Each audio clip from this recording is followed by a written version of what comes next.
নমস্কার বন্ধুরা, কেমন আছেন সবাই? তো আজকে আমি বাড়িতে পোলাও বানাচ্ছিলাম বাসমতি চালে, তো সেটাই ভাবলাম আপনার সাথে শেয়ার করে।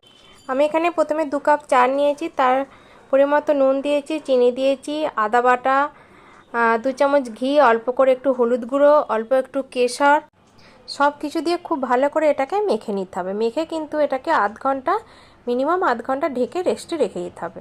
তারপরে কড়াইয়ের মধ্যে 2 চামচ ঘি দিয়েছি, এখানে কাজু দিয়েছি পরিমাণ মতো, কিছুটা কিশমিশ দিয়েছি, ভালো করে একটু ভেজে নিয়েছি, ভেজে এটাকে তুলে নিলাম।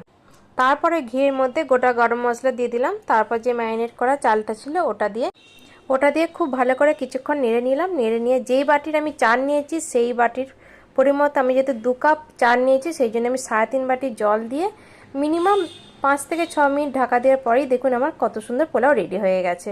তারপর ড্রাই ফ্রুটস দিয়ে মিক্স করে নিলেই আমার পোলাও রেডি।